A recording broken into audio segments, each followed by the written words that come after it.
आज हिंदी के संबंध में जागरूकता लाने के लिए हमें विभिन्न समारोह, कार्यक्रम और सेमिनार्स का सहारा लेना पड़ता है और यही प्रयास हम आज पुनः कर रहे हैं आज की परिचर्चा और काव्य गोष्ठी के माध्यम से। और इस परिचर्चा में मैं सबसे पहले आज के मुख्य वक्ता डॉक्टर मंजू गुप्ता को आमंत्रित करूंगी।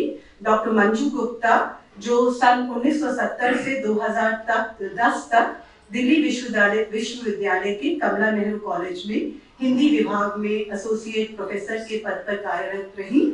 वे वहाँ की उप प्रधानाचार्य भी रही और इनकी प्रकाशित कृतियां हैं आधुनिक हिंदी गतिकाव्य का शिल्पगत अध्ययन, जो इनका पीएचडी का शोध प्रबंध था, हिंदी नई कविता का सौंदर्य शास्त्रीय अध्ययन, जो इनका डीलिट का शोध प्रबंध था। इसके अलावा मंजू दी बहुत अच्छी कविताएं लिखती हैं और बहुत सारे कविता संकलन हैं इनके। मिट्टी की वर्णमाला, बाहों में उगे पंख, रोशनी का दस्तावेज, फूल की जिद, मेरा परिवार, पुनर्नेवा आदि कविता संग्रह। इन्हें सम्मान भी बहुत सारे प्राप्त हुए हैं। कल्पतरु संस्था द्वारा कविता विदुषी सम्मान से सम्मानित हुई हैं 2023 में और लेखिका संघ की कार्यकारिणी की सदस्य हैं और अब मैं उपाध्यक्ष भी हैं।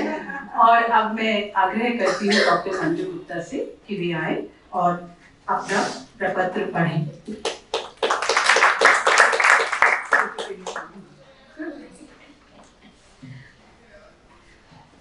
नमस्कार मित्रों।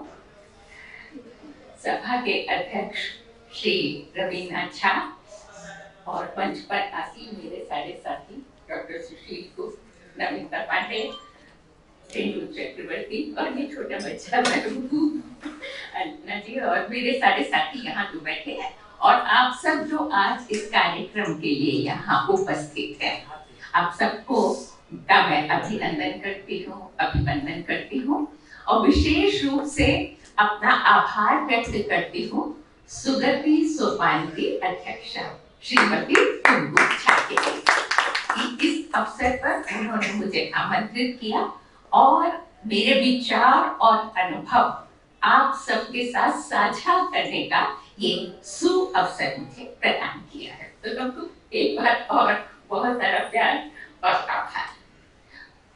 दोस्तों, यहाँ जितने हम लोग बैठे हैं उनमें से बहुत कम ऐसे होंगे जिन्होंने विशुद्ध हिंदी बोलने वाले परिवार में जन्म लिया होगा। ज्यादातर किसी न किसी स्थानीय बोली से जुड़े हुए लोग।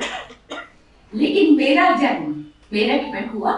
मेरी माँ हिंदी की प्रोफेसर और महाविद्यालय में बहुत बड़ी विभागाध्यक्ष थी, तो मैंने जन्म से घुट्टी में, जिसे कहते हैं शुद्ध शुद्ध परिनिष्ठित हिंदी पाई है। लोरी गा के वही सोई हूँ, उसी में मेरा बचपन बड़ा हुआ है।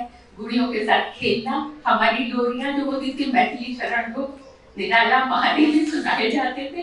तो मैं हिंदी के साथ बड़ी हुई हूँ, इसलिए हिंदी मुझे सिर्फ प्यारी नहीं है, मुझे ऐसा लगता है ये माँ की गोद है जिसमें मैं बैठी हूँ और मेरा सारा बचपन उसके साथ। और इससे भी बड़ी बात, मैं कॉलेज की टॉपर थी, सभी सब्जेक्ट में बहुत अच्छी थी, यूनिवर्सिटी की ऑलराउंड बेस्ट स्टूडेंट थी। पर स्नातक स्तर की परीक्षा के बाद मैंने तय किया कि मुझे हिंदी में एमए करना है। तो मेरी प्रिंसिपल ने मुझे परमिशन नहीं दी, 1.5 महीने क्लास अटेंड नहीं करने दिया। उनका कहना था मैं अपनी जिंदगी बर्बाद करने जा रही हूँ। मैं भी जिद्दी थी, अड़ गई। मैंने कहा जिंदगी मेरी है, मैं हिंदी में ही एमए करूंगी और किसी सब्जेक्ट में नहीं, क्योंकि मुझे मालूम था कि तीनों भाषाएं मेरे पास थी, हिंदी, अंग्रेजी और संस्कृत। हिंदी में सबसे खराब नंबर थे और बाकी में टॉप किया था। लेकिन उसके बावजूद मुझे जिद थी, क्योंकि मैं हिंदी से इस तरह जुड़ी थी, जिसे कहते हैं नाड़ी संबंध मेरा था, कि मुझे लगता था कि मुझे जो कुछ करना है मैं हिंदी में ही अच्छा कर सकती हूँ और कुछ मौलिक काम कर सकती हूँ। तो हिंदी मेरी आजीविका का भी साधन रही। जैसा कि अभी नमिता ने बताया, मैं हिंदी की प्रोफेसर है, हमें कभी प्रोफेसर का डेजिग्नेशन नहीं मिला। हम और ये मीडिया ही है जो जन जन तक हिंदी को पहुंचा रहा है। तो कोसने के बजाय उन्हें सहयोग दें, उनका संवर्धन करें, उनको सही रास्ता दिखाएं। आप बताइए तो हमेशा आप यही कहते रहे तुमने ये गलती की, रास्ता तो दिखाइए। तो सही रास्ता दिखाएंगे, सही तरीके से बोलेंगे तो हिंदी का बहुत उद्धार होगा।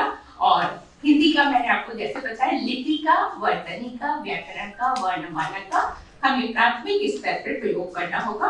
और यहाँ मैं अपनी बात खत्म करूंगी क्योंकि समय की सीमा मुझे मालूम है। मैं जैसा कि सबने कहा, मैं मूलतः कवि हूँ और अपनी हर बात में कविता में कहती हूँ, तो अपना वक्तव्य मैं खत्म भी कर रही हूँ। कल कल बहता नीर है, कहते हैं जैसे पानी बहता है और पानी को रोका नहीं जा सकता, उसी तरह हिंदी भी, भाषा भी ऐसी चीज है जो मुख से बहती है।